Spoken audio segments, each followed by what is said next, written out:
I'd like to introduce someone who has been a strong advocate for social justice and economic sustainability. I'd like to welcome Reverend Dr. Frederick Haynes III of Friendship West Baptist Church in Dallas, Texas. It's a pleasure to have you on, sir. Thank you. It's my honor. Thank you for having me. So let's jump right in. Tell us, what does Juneteenth mean to you?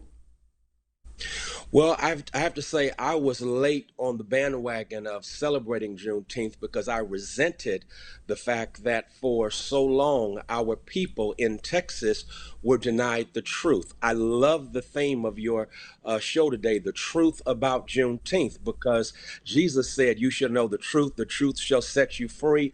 Juneteenth evidences the fact that if the truth sets you free, lies will keep you enslaved.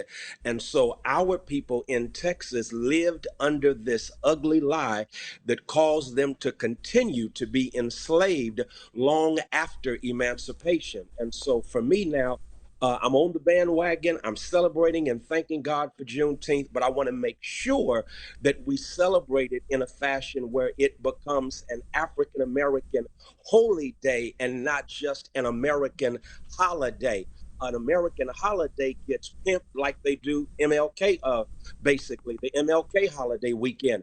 But we need to make this a holy day, therefore contradicting the lie that continues to allow oppression to thrive in our community. So for me, Juneteenth, and I think it's quite poetic, even providential, that it becomes a national holiday just a few weeks after we commemorated what happened on Black Wall Street, because now we move from what commemoration to the continuation of that legacy of economic empowerment. That's what Juneteenth ought to represent. Well, let's talk about economic empowerment, because your church did something unusual. You opened a credit union to serve the members. Can you just tell us about that? What prompted you to do that? Yeah, and thank you for asking that question. Our communities sadly get inundated with economic predators, payday loan stores, car title loan stores, etc. And when I saw the proliferation of those institutions that were, literally pimping our people as legalized loan sharks, it dawned on me that we had to not only fight that injustice, but our community came to me as we were fighting the payday loan stores and saying, "Pastor Haynes, that's cool to go after people who are pimping us, but what are you going to offer as an alternative?" And so I happened to read about someone who won a Nobel Peace Prize in India because he was offering what he called microloans, small dollar loans to those who were unbanked, underbanked, and underserved. And so I said, well, let's do that. And I shared with my church the vision of a microloan fund, and they responded wonderfully until someone came to me and said, "Pastor Haynes, it's a nice idea, but you don't know what you're doing. We have to have a credit union as an umbrella in order for this to be legal." Fortunately, there was a credit union at another church in town, St. John Baptist Church, where I went to church as a student at Bishop College, and they were having a hard time. And so we had the resources, and so we married our efforts, and now we have the Faith Cooperative Federal Credit Union. And in that credit union, we offer the microloan fund, where we attempt again to help those who are living in unbanked, under-resourced communities, and we offer financial literacy. We are also trying to strengthen our credit union so that we can again offer the kinds of services that in too many instances our communities don't have access to. Okay, I totally respect that a lot, and that's what prompts my next question, which is, you hear so often, especially in Black churches, of the building fund that never amounts to anything. A building, we're going to build a new building, paid to the building fund, and we never see this building come to fruition. Was that part of your reasoning in starting this as well, was to dispel that stereotype of churches preying on poor parishioners ready to give their last dollar to get closer to God? Yeah, thank you so much for that, because when you look at the history of the Black church was always that capital of the community, so that when it came to the educational, economic, and political and social advancement of the community, it was centered in the Black church. And so for me, it's essential that we recapture that liberation legacy of empowering the community.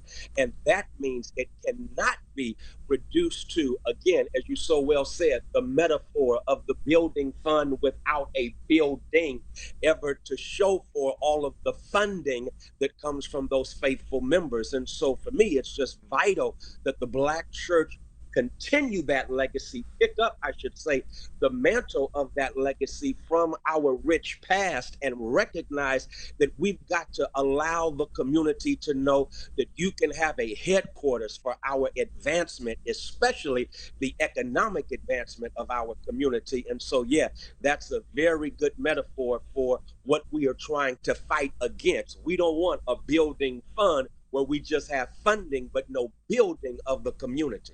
You said it so eloquently. Reverend Dr. Frederick Haynes, stay with us. We'll be right back after this break to continue that conversation on building Black wealth. You're watching BNC Live.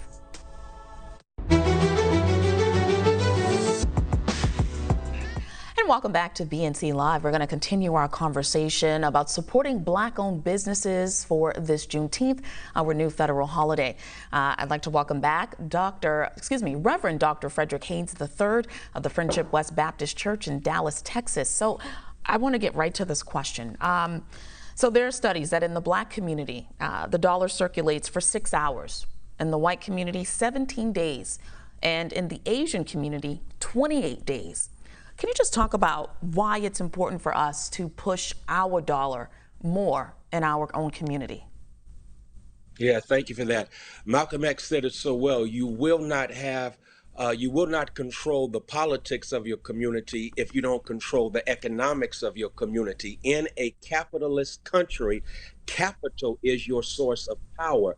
And in too many instances, we are giving our power away by investing in other communities that never turn around and reinvest in us. And so when we, again, I can't but help going back to Black Wall Street that we commemorated a few weeks ago. If all we do is commemorate what our ancestors did when they had the wherewithal, they had the sense and the sagacity to say, since you won't allow us to have a seat at the table, we're going to build our own table. And when we build our own table, we will build it with the material of soul. And before you know it, people began to come to that community for their resources. Why? Because there's something about capital that is power in a capitalist society. And so if we're going to control our politics, control our social narrative, our education, it has to be rooted in controlling our economics. And you can't do that if you don't turn the dollar over in the community and give to those businesses that, again, are rooted and grounded in Blackness. Well, let's stay on that. We're coming out of a pandemic. How are Black-owned businesses doing in your community? Black-owned businesses are struggling. We are blessed to have at Friendship West what we call West Wall Street, which is a tribute to Black Wall Street. And it's the brainchild of my daughter, Albany Jewel Haynes. And her thing was, okay, it's one thing to talk about what happened back then.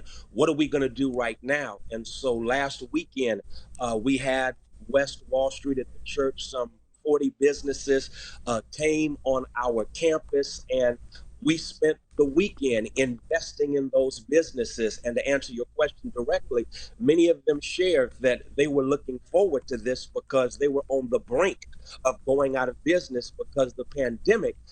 They say, what, if white America catches a cold, we get pneumonia? Well, economically, if white America struggles, then Black businesses are going to definitely struggle in an exponential fashion. Yeah, and speaking of that struggle, we already know, because studies and reports, even the White House has said it, a lot of our Black-owned businesses missed out on crucial federal funding. So it's no wonder that some of us are still struggling right now.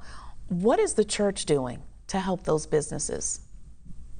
Well, I think it's very important that, again, the church serve as that headquarters. And so last weekend, as I was sharing earlier, and this is something we do on the regular. It's not just what we did last weekend, but it's something we've been doing for probably 4 or 5 years now, because we want to invest in those businesses, give a platform to those businesses. Why? Because the church still remains that one space where most of us gather. And so, given that, our thing was, well, since we gather on the weekends, why don't we convert the church, as it were, into a mall?